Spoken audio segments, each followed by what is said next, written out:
Assalamualaikum semua, jumpa lagi dengan saya. Apa kabarnya hari ini? Semoga sehat selalu. Masih dengan edisi kue lebarannya. Nah, kali ini saya mau buat keciput wijen super renyah. Mau tahu apa aja bahan-bahannya dan bagaimana cara pembuatannya? Tonton terus videonya sampai selesai. Untuk bahan-bahannya, di sini saya sudah menyiapkan 500 gram tepung beras ketan. Di sini saya gunakan yang merek Rose Brand ya. 3 butir telur, 150 gram gula pasir, 50 gram mentega, 2 sendok makan santan instan, 1/4 sendok teh vanili bubuk dan 1/4 sendok teh garam, 1 sendok teh TBM, SP ataupun ovalet, dan air rendaman kapur sirih sebanyak 100 ml. Kemudian siapkan wadah, dimasukkan telurnya, gula pasir, garam dan vanili bubuk, TBM, SP ataupun ovalet ya. Selanjutnya ini dikocok lepas terlebih dahulu sampai gula pasirnya itu larut.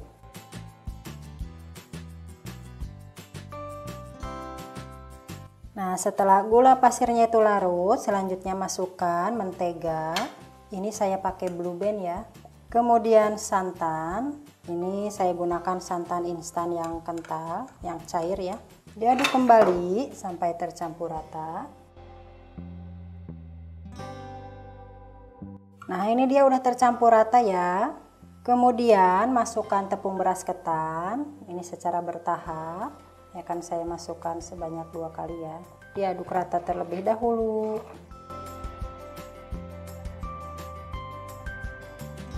Masukkan sisa tepung ketannya, aduk kembali. Nah, setelah seperti ini, selanjutnya bisa pakai tangan ya supaya lebih mudah, dan pastikan tangannya itu bersih. Nah, siapkan juga air rendaman kapur sirihnya ya. Setelah tercampur semuanya, hasilnya seperti ini. Selanjutnya dimasukkan air rendaman kapur sirihnya secara bertahap ya, sedikit demi sedikit, jangan langsung semuanya. Takutnya nanti kelembekan.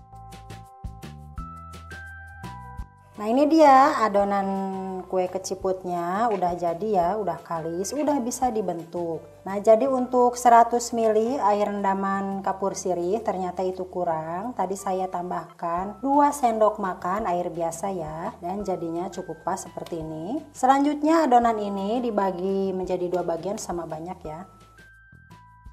Sebelum membentuk adonan keciputnya, siapkan terlebih dahulu 150 gram ini wijen. Kemudian dikasih air ya, sekitar 2-3 sendok makan. Supaya si wijennya itu sedikit basah, jadi nanti di kue keciputnya itu nempel.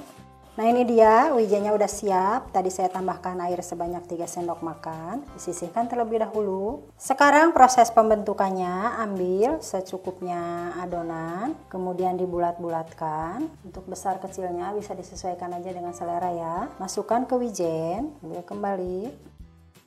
Nah, kalau udah dapet agak banyak, ini tinggal dibalurkan aja seperti ini. Nah, ini dia ya, jadi si wijennya itu terbaluri semuanya. Untuk memastikan wijennya menempel, ini tinggal dirapihkan lagi, dibulat-bulat seperti ini, dan simpan di wadah ya. Nah, ini dia yang satu bagian adonan udah selesai. Hasilnya seperti ini, disisihkan terlebih dahulu. Selanjutnya siapkan adonan yang kedua. Nah, kalau misalkan adonannya jadi keras atau agak susah dibentuk, ini bisa ditambahkan air ya secukupnya. Kemudian untuk wijennya, kalau wijennya kering, bisa ditambahkan lagi air ya secukupnya. Dalam proses pembentukan juga wijennya, saya tadi tambahkan lagi air beberapa kali ya, soalnya wijennya jadi mengering. Begitu aja ya seterusnya. Kalau dirasa wijennya kering, bisa ditambahkan air. Kemudian ambil sedikit adonan lalu bulatkan. Nah, jangan terlalu besar ya. Selanjutnya ini mau saya bentuk bulat memanjang seperti ini. Nah, seperti ini ya kurang lebihnya. Masukkan ke wijen, ambil kembali adonan secukupnya, bentuk bulat. Selanjutnya bulat memanjang. Nah, begitu seterusnya ya sampai adonannya habis. Usahakan membentuknya itu jangan terlalu besar.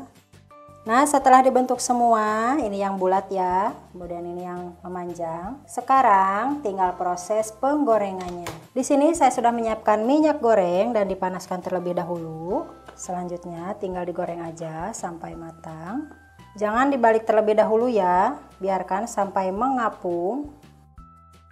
Nah, ini dia udah mengapung semuanya ya. Selanjutnya ini boleh dibalik seperti ini dan digoreng sampai matang, sampai renyah dengan menggunakan api sedang cenderung kecil supaya matang dengan sempurna. Jadi dalamnya juga matang ya. Nah, ini udah matang ya, udah berwarna kecoklatan seperti ini. Ini tinggal diangkat aja kemudian ditiriskan dan ini tidak meletus ya, aman. Jangan lupa gunakan api sedang cenderung kecil supaya matang merata sampai ke dalam. Jangan sampai luarnya udah matang tapi dalamnya belum ya.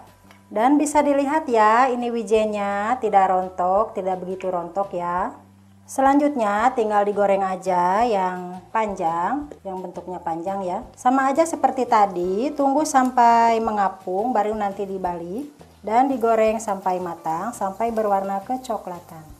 Nah, ini dia keciput wijen udah selesai ya. Ini udah digoreng semuanya, jadinya seperti ini ya. Dan jadi sebanyak ini, sangat cantik kan hasilnya. Dan dijamin ini tuh anti meletus. Nah, ini dia setelah dimasukkan ke dalam toples, hasilnya seperti ini ya. Ini masih ada lebihannya.